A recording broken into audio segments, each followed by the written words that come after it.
Today I want to share a story with you. This isn't some big, complicated thing about global policy. Nope. This is about a guy named Ramesh. And it's about a problem that could be happening right now in your own neighborhood. It all kicks off with a phrase I'm sure we've all heard. Maybe we've even said it. Just throw it here. Everyone does. It's the sound of taking the easy way out, right? It's that little, thoughtless action that, when repeated over and over, builds up into a massive problem we can't just step over anymore. So let me introduce you to Ramesh. He's got this nice little 2-bedroom flat. Inside, you could eat off the floors. It's that clean. But the second he steps out his front door, well, that's somebody else's problem. It's a strange thing we do, isn't it? We draw this invisible line at our doorstep where our responsibility just stops. Now, down the street from Ramesh's place, there was this empty lot. You know the kind. It used to be where the neighborhood kids would play. But over time, it became let's call it the unofficial neighborhood bin. A perfect example of how a space that belongs to everybody is taken care of by nobody. And so it just filled up with plastic bags, kitchen scraps, you name it. Out of sight, out of mind. Or so everyone thought. And then, after months of this quiet, collective carelessness, the script flipped. And we're not talking about a little shower here. Oh no, this was a full-on monsoon downpour. It was relentless, just coming down in sheets, nonstop, for hours, the kind of rain that really puts a neighborhood to the test. And the storm drains? Well, they never stood a chance. Because for months, they'd been slowly choked by all the stuff people just tossed aside. Plastic bags, rotting vegetables, even old diapers. Every single just throw it here moment had helped build this ticking time bomb right under their feet. So, of course, the inevitable happened. With the drains completely blocked, the water had nowhere to go. The whole street started to flood. Pretty soon, this grimy, ankle-deep water was everywhere. And Ramesh, he got home furious, right? Blaming the system, blaming the lazy municipality.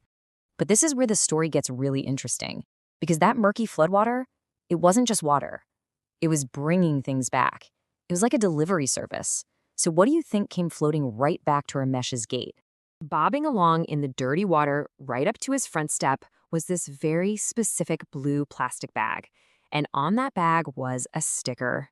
A sticker he recognized instantly. It was from his daily milk delivery. It had his name on it. It was his own trash, returned to sender. He just froze.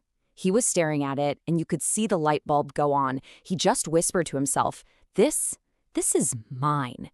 And in that one moment, the problem stopped being some vague, out there thing. It wasn't the system's fault anymore. It was personal.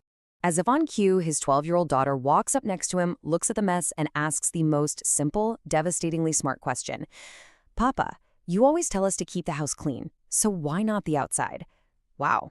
Sometimes it really does take a kid to cut right through all the excuses. That night was rough. The power was out, the whole house smelled like sewer water, mosquitoes were everywhere, and Ramesh just lay there, wide awake. His daughter's question was just echoing in his head, over and over again, louder than the storm. So at 6 in the morning, he gets up, doesn't say a word to anyone. He just pulls on some gloves, grabs the biggest trash bag he can find, and walks straight to that vacant lot.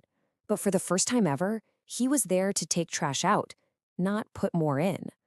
Of course, people noticed. A few people laughed. One of his neighbors actually yelled out, "What, trying to be a hero now?" And isn't that fascinating? An entire community can agree that there's a problem, but the first person who actually stands up to fix it gets made fun of? It's like this invisible wall we all build together. But Ramesh didn't care. He just kept at it.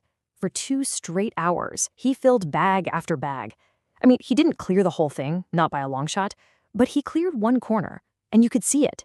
It was a small change, but it was a real, visible change.